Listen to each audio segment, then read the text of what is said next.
और हम सबको पता है कि आईफोन कैसे दिखता है और उसके जो राउंडेड कॉर्नर्स हैं वो कैसे हाथ में फील होते हैं।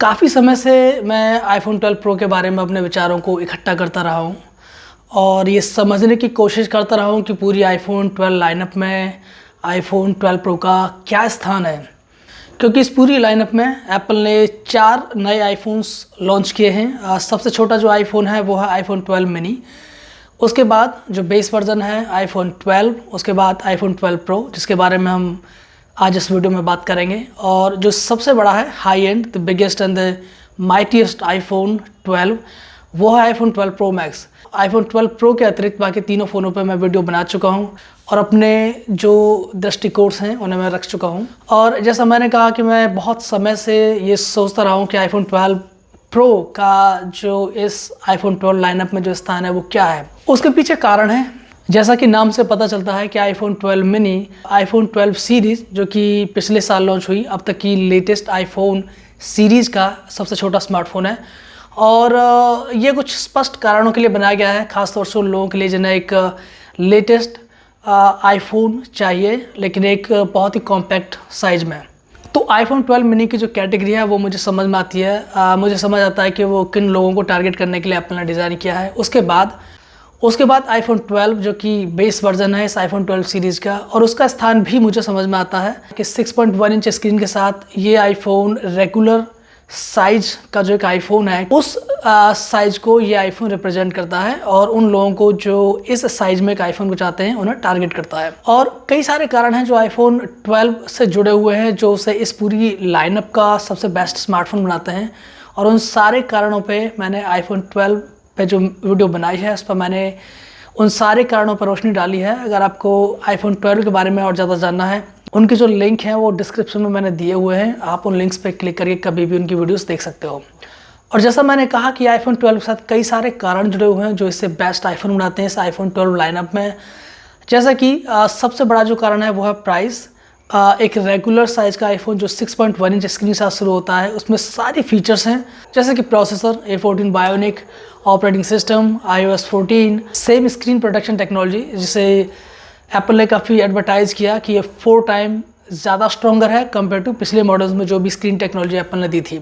Same wireless charging, MagSafe, same IP68 water resistance, ये सारे इंपॉर्टेंट जो फैक्टर्स हैं ये सारे कॉमन है इस पूरी सीरीज़ में।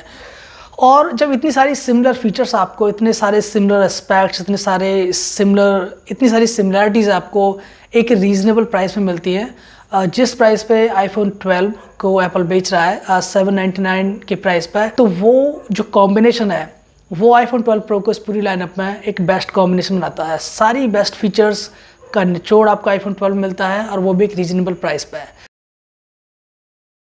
तो ये बात थी आईफोन 12 के बारे में। अब बात करते हैं आईफोन 12 प्रो मैक्स की। मुझे आईफोन 12 प्रो मैक्स का जो स्थान इस पूरी लाइनअप में है वो इसलिए समझ में आता है क्योंकि एक बहुत बड़ी एक लोगों की ऐसी कैटेगरी है जिन्हें एक बड़े साइज़ के स्मार्टफोन्स पसंद होते हैं। ये जो बड़ा साइज है इसको गैलेक्सी लाइनअप ने ज़्यादा फेमस किया और उनके कंपटीशन में एप्पल को भी फिर उस दिशा में कदम बढ़ाने पड़े, और आईफोन 12 प्रो मैक्स उस दिशा में बढ़ाए गए कदमों का ही एक नतीजा है।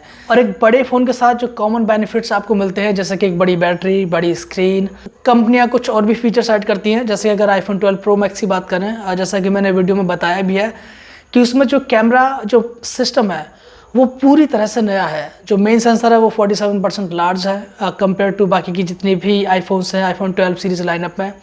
और इसमें आपको जो ऑप्टिकल इमेज स्टेबलाइजेशन जो फीचर दी गई है वो लेंस बेस्ड नहीं है बल्कि सेंसर बेस्ड है, जिसे सेंसर शिफ्ट स्टेबलाइजेशन के नाम से एप्पल ने एडवर्टाइज किया है। और अगर आप आईफोन 12 प्रो मैक्स में दिए गए टेलीफोटो लेंस की बात करें जो कि जूम लेंस है, ये आपको up to 2.5x optical zoom provide करता है कंपेयर टू आईफोन 12 प्रो जिसमें आपको up to 2x optical zoom मिलेगा टेलीफोटो लेंस से। तो मुझे ये तीनों फ़ोनों की जो कैटेगरी है, तीनों फ़ोनों का जो स्थान है इस पूरी आईफोन 12 लाइनअप में वो समझ में आता है। जो मुझे नहीं समझ में आया वो था आईफोन 12 प्रो, और जैसा मैंने कहा कि मैं काफ़ी समय से इसके बारे में अपने विचारों को इकट्ठा करता रहा हूँ और ये समझने की कोशिश करता रहा हूँ कि आईफोन 12 प्रो का आखिर क्या स्थान है। क्योंकि अगर आप आईफोन 12 प्रो का साइज देखें तो आईफोन 12 प्रो का जो साइज़ है वो आईफोन 12 के बिल्कुल बराबर है। एक फ़ोन का केस दूसरे फ़ोन पर बिना किसी समस्या के फिट बैठेगा। दोनों का जो स्क्रीन साइज है वो भी सेम है 6.1 इंच। दोनों में स्क्रीन प्रोटेक्शन टेक्नोलॉजी सेम है, दोनों में फिर से वही same operating system, same processor, तो बहुत कुछ सेम है। लेकिन प्राइस जो आईफोन 12 प्रो का है वो है $1000, जो कि $799 से ऑलमोस्ट $200 ज़्यादा है। तो सबसे पहले मैं आपको वो डिफरेंसेस बता देता हूँ जो आपको आईफोन 12 प्रो में मिलेंगे। पहला जो डिफरेंस है वो रैम है। आईफोन 12 में जहाँ 4GB रैम एप्पल ने दी है, वहाँ आईफोन 12 प्रो में ये 6GB है।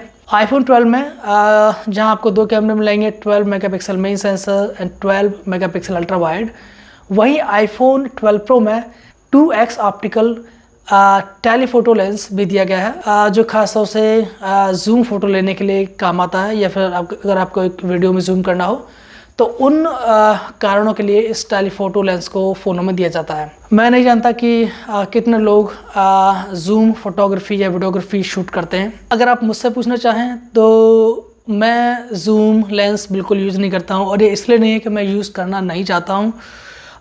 ये ज़्यादातर आदत से जुड़ा हुआ है, क्योंकि जूम फ़ोटो लेने की कभी आदत रही नहीं है और उस तरफ कभी ध्यान जाता नहीं है कि आपको किसी फ़ोटो में अगर आप चाहें थोड़ा जूम कर सकते हो।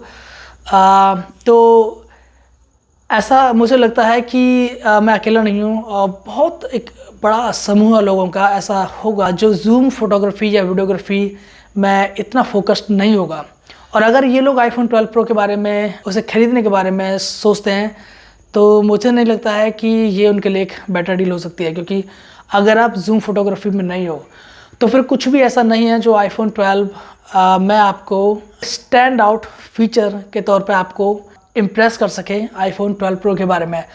अगर आप रैम का एक एग्जांपल लेना चाहो कि आईफोन 12 प्रो में 6GB रैम है और आईफोन 12 में 4GB रैम है, हम सब एप्पल के आईफोन्स की जो परफॉर्मेंस से बहुत अच्छे से परिचित हैं। फिर चाहे एक आईफोन में 2GB ऑफ रैम हो या 3GB ऑफ रैम हो या फिर 4GB या फिर 6GB ऑफ रैम जो कि आईफोन 12 प्रो में है, परफॉर्मेंस उनकी जो ओवरऑल है वो ऑलमोस्ट सेम रहती है। उसमें लैग आपको कहीं देखने को नहीं मिलता है, और ये सब होता है इन हाउस हार्डवेयर और सॉफ्टवेयर डिज़ाइनिंग से, क्योंकि उनको पता है कि उनके सॉफ्टवेयर को कैसे एक हार्डवेयर पर काम करना है, और क्योंकि दोनों चीज़ों को वो खुद डिज़ाइन करते हैं, तो जो एक बेस्ट सॉफ्टवेयर और हार्डवेयर का जो परफॉर्मेंस कॉम्बिनेशन है वो दे पाते हैं।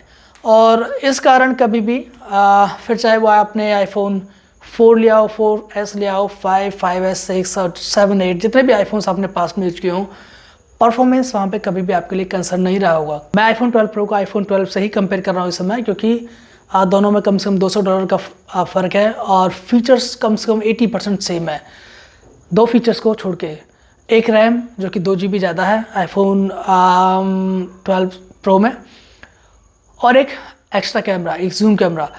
तो परफॉर्मेंस के बारे में मैं बता चुका हूँ आपको। परफॉर्मेंस एक रीज़न नहीं हो सकता है आईफोन 12 प्रो को लेने का, क्योंकि आईफोन 12 से मिलने वाली जो परफॉर्मेंस है और आईफोन 12 प्रो से जो मिलने वाली परफॉर्मेंस है, उन दोनों में आप फ़र्क नहीं कर पाओगे।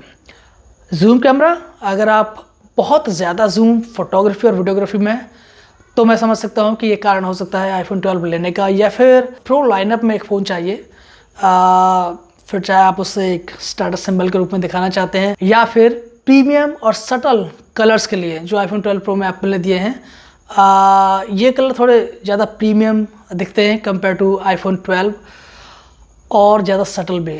तो अगर आप एक बेस्ट वैल्यू आईफोन चाहते हो, तो ये मैं आपको आईफोन 12 की वीडियो में भी बता चुका हूँ, और आज मैं आपको फिर से बता देता हूँ। आईफोन 12 इस पूरी लाइनअप का बेस्ट वैल्यू स्मार्टफोन है। $200 के कम प्राइस पे आईफोन 12 वो सब कुछ आपको देता है जो आपको आईफोन 12 प्रो में मिल सकता है। तो यही सब कुछ है जो इस वीडियो में मुझे आपको बताना था, कि कैसे आईफोन 12 प्रो का जो स्थान है इस पूरी आईफोन लाइनअप में वो बड़ा अजीबोगरीब है, जो मुझे समझ नहीं आया। और अब मुझे खुशी है कि मैंने जो डिफरेंसेस आईफोन 12 और आईफोन 12 प्रो में हैं उनको हाईलाइट किया, और उन डिफरेंसेस को देख कर जानकर आपको ये डिसीजन लेने में हेल्प मिल सकती है कि कौन सा फ़ोन आपके लिए बेटर फ़ोन है। थैंक यू सो मच ये वीडियो देखने के लिए, मेरे साथ बने रहने के लिए आपका बहुत बहुत धन्यवाद।